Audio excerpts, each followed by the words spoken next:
acadêmica do primeiro semestre de Medicina na Universidade Central do Paraguai, tendo como orientador da Cátedra de Anatomia 1 o Dr. Victor Benítez.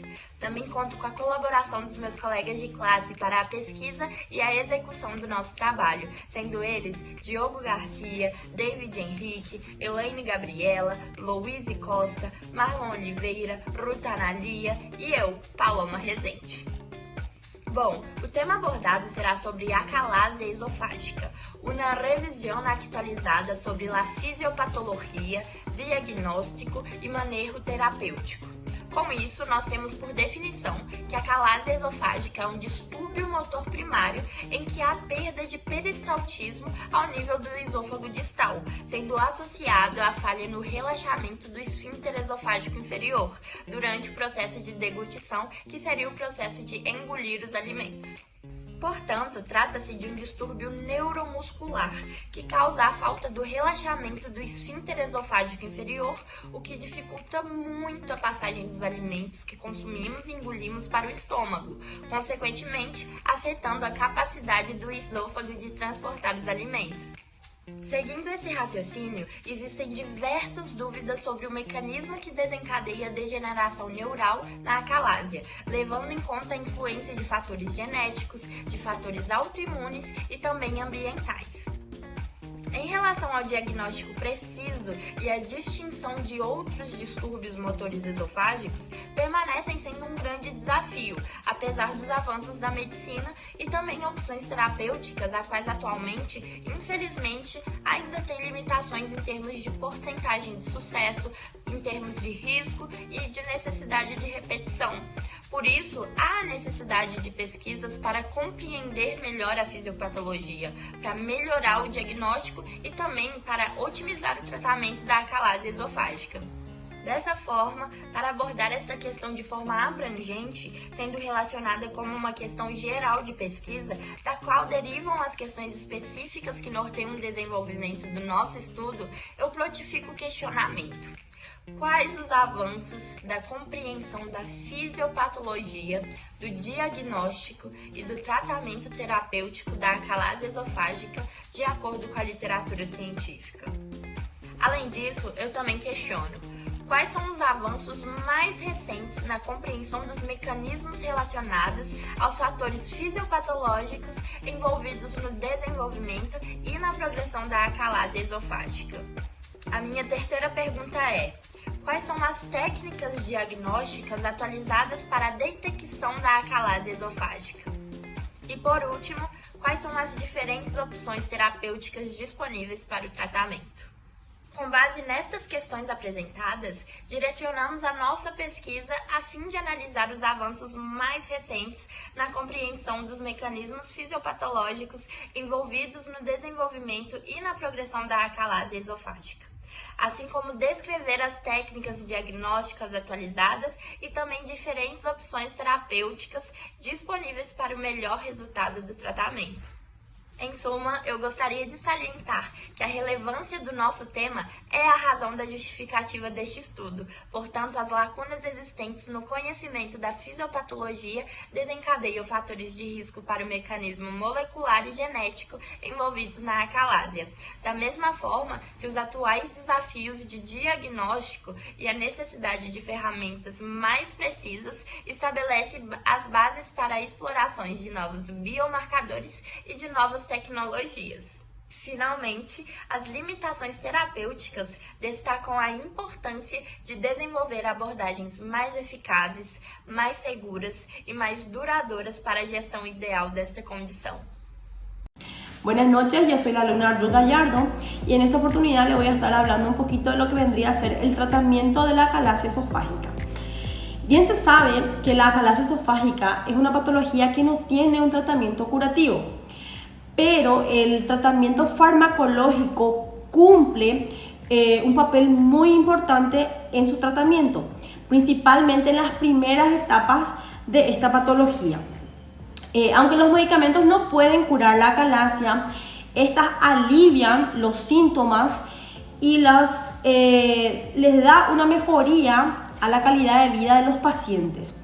Los principales medicamentos utilizados son los nitratos, bloqueadores de calcios y otros que hacen que haya una disminución en la presión del esfínter. Uno de los tratamientos también más utilizados hoy en día por los clínicos es la miotomía de Heller, que es una técnica segura, reproducible y efectiva sobre esta patología.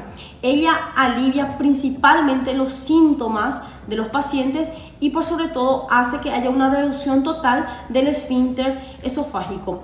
Se ha comprobado ya que es una de las técnicas más utilizadas y más factibles hoy en día para esta patología y este tratamiento. Olá, sou Diogo Garcia, acadêmico de medicina do primeiro semestre, e eu estou com o tema do diagnóstico da calásia esofágica.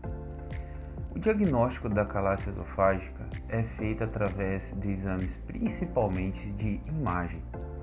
Estes exames, eles detectam o estreitamento do ducto digestivo do esôfago, principalmente onde ocorre na região distal do esôfago esse estreitamento.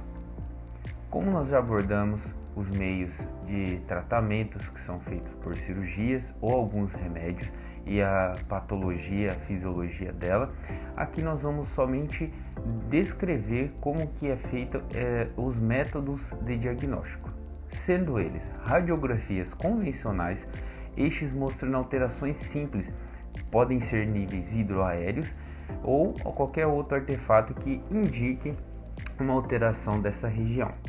Como também nós temos um exame contrastado que se utiliza de bariogel, que é um tipo de contraste que realça nas radiografias. Esse contraste é um contraste positivo, tem sua composição o bário, como o nome diz, e é possível visualizar se há estreitamento ou a passagem livre, podendo aí indicar algum outro problema e não a calásia. A maior parte dos diagnósticos nós observamos como se fosse um bico de um pássaro na região hiatoesofágica. Isso mostra um estreitamento, um resíduo que o contraste deixa e mostra a região que pode estar ali ocluída do esôfago. Outro meio que nós temos é a visualização interna do esôfago através de endoscopia digestiva alta.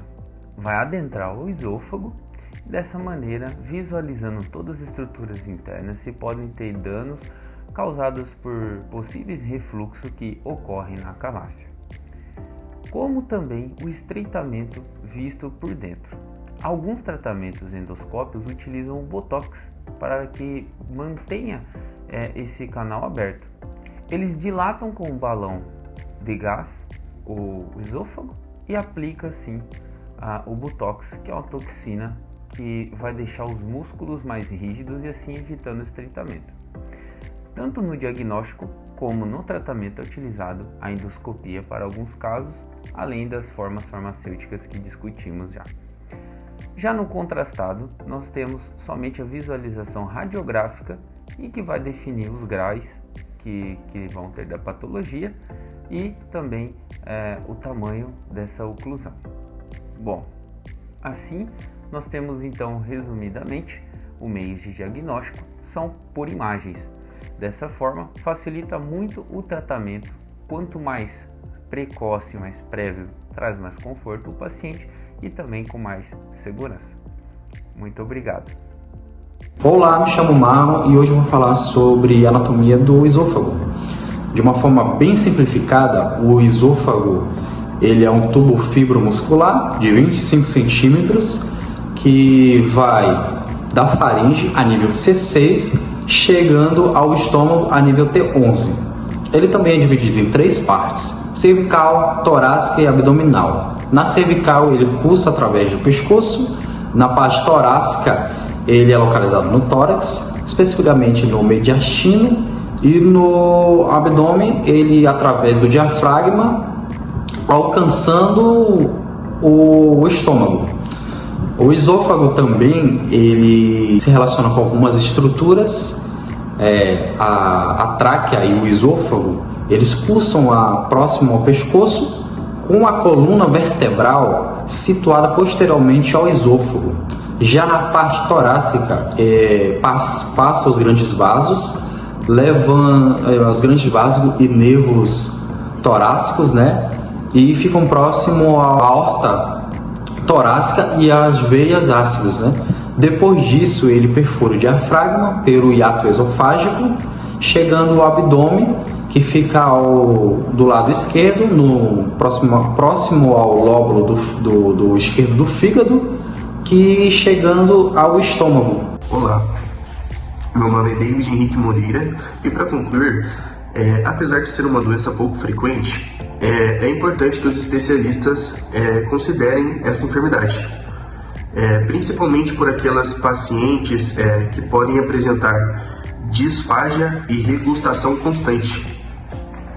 Se essa patologia não for tratada corretamente, ela vai evoluir até a dilatação e perda progressiva do funcionamento do esôfago. Por isso é importante tratar o quanto antes. Obrigado.